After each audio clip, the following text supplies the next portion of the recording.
Hello दोस्तों, आज हम करेंगे प्रश्नावली 1.2 का तीसरा क्वेश्चन। तीसरे क्वेश्चन का फर्स्ट पार्ट। इसमें हमें क्या दिया गया है कि हमें सिद्ध क्या करना है कि 1/2 हमारे पास क्या है, एक अपरिमेय संख्या है। ये हमें सिद्ध करना है। तो हम लिख लेते हैं।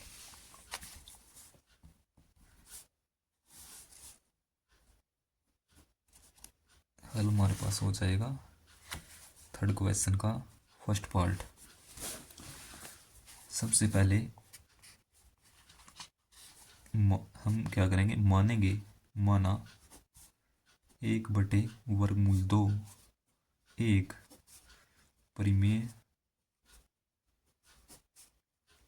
संख्या है।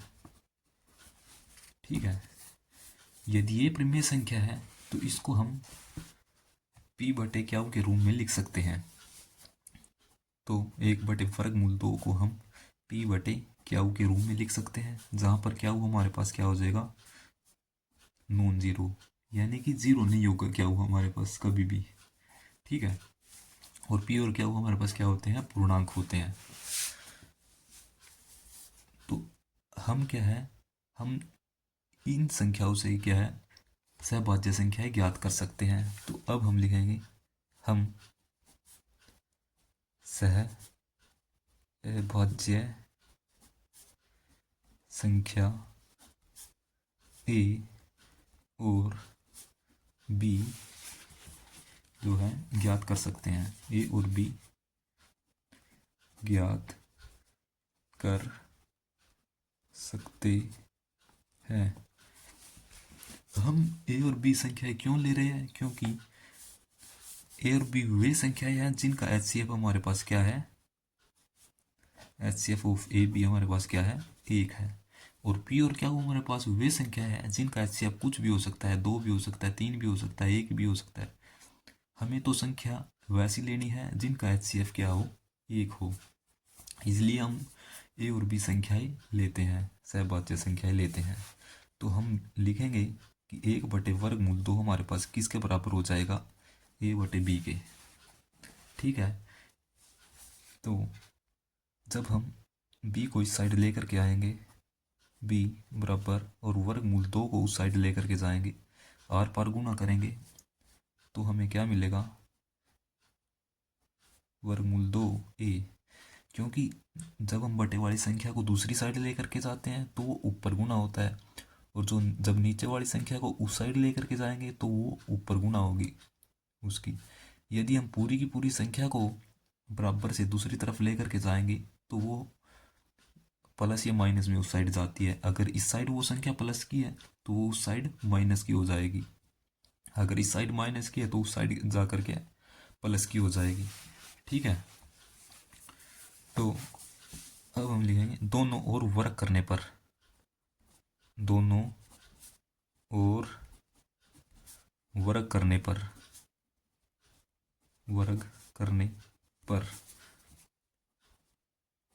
b का स्क्वायर बराबर √2a इसका स्क्वायर। तो √2 का स्क्वायर को हम किस तरीके से खोलेंगे, 2 वर्गमूल का मतलब क्या होता है, ये आधी पावर होती है, इसकी घात क्या होती है, आधी होती है। और 2 हमारे पास इसके साथ आएगा और इसके साथ आएगा, तो ये 2 जब वर्गमूल के साथ आएगा तो ये हो जाएगा, इसको हम काटेंगे तो हमारे पास क्या हो जाएगा, 2 निकल के आ जाएगा। ठीक है, तो ये होगा हमारे पास b का स्क्वायर बराबर 2 a का स्क्वायर, और ये हमारे पास क्या थी, समीकरण नंबर 1। ठीक है, तो 2 जो है b स्क्वायर को भी विभाजित करेगा। हम लिखेंगे कि 2 b स्क्वायर को विभाजित करता है। ठीक है, हमने प्रमेय देखी थी पीछे कि यदि कोई भी प्राइम नंबर ए स्क्वायर को या बी स्क्वायर को या सी स्क्वायर को विभाजित करता है तो वो बी को भी क्या विभाजित करेगा। तो 2 हम लिख सकते हैं दो बी को बी विभाजित करेगा, विभाजित करेगा। क्योंकि हमने पीछे प्रमेय देखी थी, यदि कोई भी प्राइम नंबर ए स्क्वायर को विभाजित करता है तो वो प्राइम नंबर ए को भी विभाजित करता है। उस प्रमेय की हेल्प से हम ये लिख सकते हैं। ठीक है, तो अब हम क्या लिखेंगे, माना बी हमारे पास किसके है, दो सी के इक्वल, दो सी के बराबर होगा। ये आया कहाँ से है, सी, क्योंकि जब भी हम मान लो कि बी को हम दो से विभाजित करते हैं, यानी कि बी की यदि हम कोई भी वैल्यू, मान लो कि हमने 4 वैल्यू ले ली, तो अंदर 4 है और बाहर क्या है, यानी कि 2 4 को विभाजित करता है तो कितने पे चलेगा, 2 पे चलेगा। तो हम लिख सकते हैं यहाँ पर 0 आ जाता है। तो हम अंदर वाली वैल्यू को हम इस तरीके से लिखते हैं 4 बराबर इसकी गुणा इसके साथ करके 2 गुणा 2 प्लस 0, इसकी वजह से, यानी कि ये हमारे पास क्या वैल्यू है, सी है। तो इसकी हेल्प से यानी कि बी हमारे पास ये हो जाएगा और 2 हमारे पास ये हो गया और सी हमारे पास ये, यानी कि इसकी गुणा इसके साथ करके लिखी है, इसकी वजह से हम इसको ऐसा मानते हैं। ठीक है, तो अब बी की वैल्यू समीकरण 1 में रखने पर बी का मान समीकरण 1 में रखने पर, समीकरण 1 में रखने पर जब हम b का मान यहाँ पर रखेंगे तो हमें क्या मिलेगा,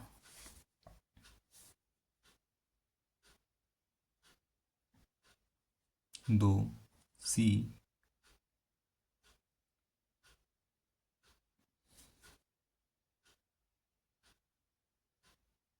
यानी कि ये हमारे पास, हाँ ये थी हमारे पास समीकरण नंबर 1, ये हमने गलती से लिख दिया। ये हमारे पास क्या आ जाएगी, समीकरण नंबर 1। ठीक है, ये हमारे पास समीकरण नंबर 1 आ जाएगी। तो जब भी हम b का मान यहाँ पर रखते हैं समीकरण नंबर 1 में तो हमें क्या मिलेगा, 2 सी का यानी पूरे का स्क्वायर बराबर 2 ए का स्क्वायर। जब हम इस स्क्वायर को अंदर लेकर के जाएंगे 2 पर अलग से खुलेगा और ये स्क्वायर सी पर अलग से, यानी कि 2 की घात 2 हमारे पास कितना हो जाएगा, 4 हो जाएगा और सी की घात 2 हो जाएगी बराबर 2 ए स्क्वायर। जब हम इस 2 को यहाँ पर लेकर के आएंगे तो हम 4/2 सी स्क्वायर बराबर ए स्क्वायर हो जाएगा, ये इसको काटेगा 2 बार, तो ये हमारे पास 2 सी स्क्वायर बराबर ए स्क्वायर। ठीक है, तो ये हमारे पास क्या हो जाएगा, 2 सी स्क्वायर यानी कि सी स्क्वायर। अब हम 2 को यहाँ पर इस साइड लेकर के आएंगे तो ये ए के बटे में चले जाएगा, यानी कि 2 ए स्क्वायर को विभाजित करता है, 2 ए स्क्वायर को विभाजित करता है। यदि 2 ए स्क्वायर को विभाजित करता है तो पीछे वाली प्रमेय से हम लिख सकते हैं कि 2 ए को विभाजित करेगा, यानी कि ए बी का एचसीएफ हमारे पास क्या आ गया, 2 आ गया। लेकिन ए बी तो हमने ऐसी संख्या मानी थी जिनका एचसीएफ 1 है, यानी कि ये हमारे पास 2 हमारे पास 1 के बराबर नहीं है। तो अब हम लिख सकते हैं, यह विरोधाभास उत्पन्न होता है कि वर्गमूल, यह विरोधाभास उत्पन्न होता है कि 1/√2 एक अपरिमेय संख्या है। अब हम लिखेंगे अतः हमारी कल्पना गलत है कि 1/√2 एक परिमेय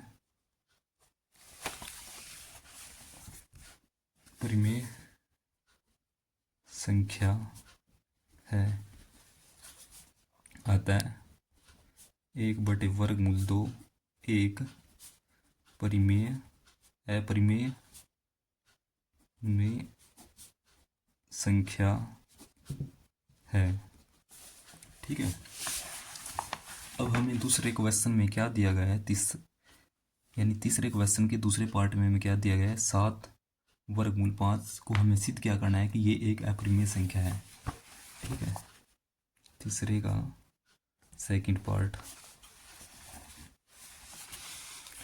सबसे पहले हम क्या करेंगे, ये रहा 7 वर्गमूल 5 को हमने एक परिमेय संख्या सिद्ध करना है। तो हम लिखेंगे माना 7 वर्गमूल 5 एक परिमेय संख्या है। यदि ये परिमेय संख्या है तो इसको हम पी बटे क्या के रूप में लिख सकते हैं, जहाँ पर क्या हो जाएगा नॉन जीरो और पी और क्या हमारे पास क्या होंगे, पूर्णांक होंगे। ठीक है, तो हम सहभाज्य संख्याएं ज्ञात कर सकते हैं। सहभाज्य संख्या ए और बी ज्ञात कर सकते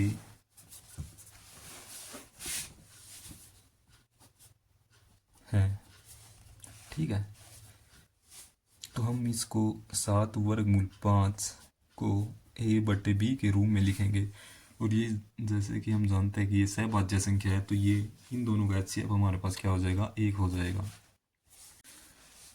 तो हम यहाँ तक पहुँच चुके थे और ये कुछ थोड़ी मिस्टेक हो गई थी, तो इसी को हम आगे बढ़ाते हैं कि बी वर्गमूल 5 बराबर ए बटे वर्गमूल 7 हमारे पास आ जाता है। तो इसके बाद हम देखते हैं कि हमारे पास क्या है, जब हम बी को हम इस साइड लेकर के आते हैं तो हमारे पास क्या बन जाता है, वर्गमूल 5 बराबर ए बटे 7 बी हमारे पास क्या है, बन जाता है।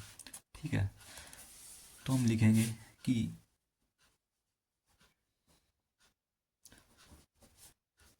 ए और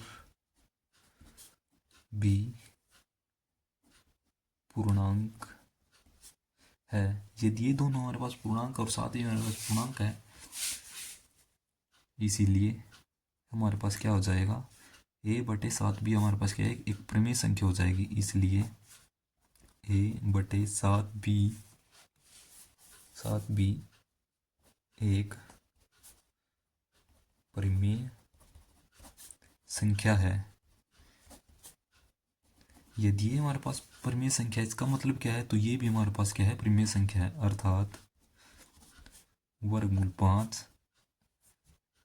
एक परिमेय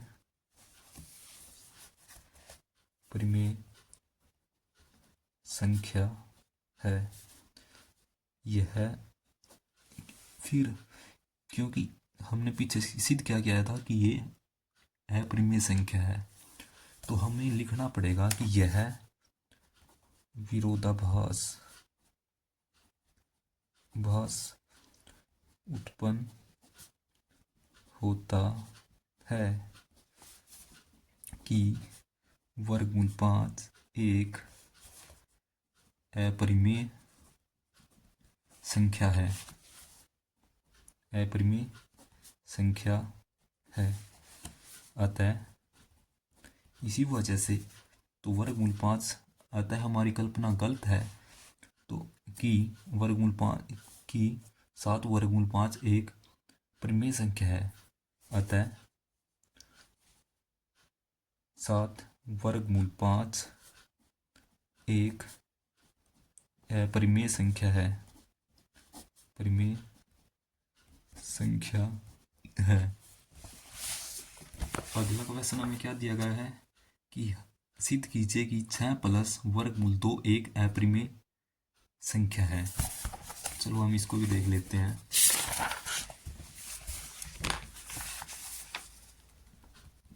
थर्ड पार्ट है हमारे पास तीसरे क्वेश्चन का कि 6 प्लस वर्गमूल 2 एक अपरिमेय संख्या है। तो हम सबसे पहले इसको मानेंगे, माना 6 प्लस वर्गमूल 2 एक परिमेय संख्या है। यदि ये परिमेय संख्या है तो हम इसको p बटे क्याऊ के रूप में हम इसको लिख सकते हैं। ठीक है, जहाँ पर क्याऊ क्या हो जाता है, नॉन जीरो, यानी कि जीरो नहीं है, और p और क्याऊ हमारे पास पूर्णांक है, तो हम सहभाज्य संख्याएं a और b ज्ञात कर सकते हैं। हम a और b सहअभाज्य संख्या ज्ञात कर सकते हैं।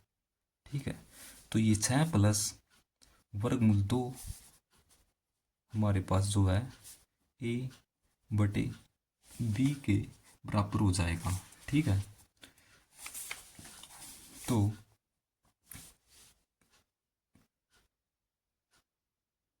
जब हम 6 को इस साइड लेकर के आएंगे तो हमारे पास क्या बच जाएगा, वर्गमूल 2 बराबर a बटे b माइनस 6। इसका मतलब क्या है कि a और b हमारे पास क्या है, a भी हमारे पास क्या है पूर्णांक, और b भी पूर्णांक, और 6 भी हमारे पास क्या है, माइनस 6 भी हमारे पास पूर्णांक है। a हम लिखेंगे a और b पूर्णांक है, ये पूर्णांक है इसीलिए, और माइनस 6 भी हमारे पास क्या है, पूर्णांक है, इसीलिए a बटे b माइनस 6 एक परिमेय संख्या है, परिमेय संख्या है। यदि ये परिमेय संख्या है, इसका मतलब क्या हुआ, हम लिखेंगे अर्थात वर्गमूल 2 भी एक परिमेय संख्या है, परिमेय संख्या है। लेकिन हमने तो प्रूफ क्या किया था पीछे कि वर्गमूल 2 एक अपरिमेय संख्या है, तो हम लिखेंगे यह विरोधाभास उत्पन्न होता है, विरोधाभास उत्पन्न होता है कि 6 प्लस, यह विरोधाभास उत्पन्न होता है कि वर्गमूल 2 एक अपरिमेय संख्या है, कि वर्गमूल 2 एक अपरिमेय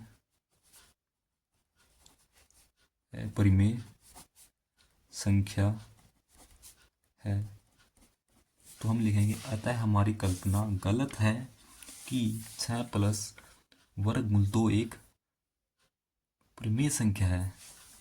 इसी वजह से हमने लिखेंगे अतः 6 प्लस वर्गमूल 2 एक अपरिमेय संख्या है, अपरिमेय संख्या है। अगर वीडियो अच्छी लगे तो चैनल को लाइक, शेयर और सब्सक्राइब ज़रूर करना। धन्यवाद।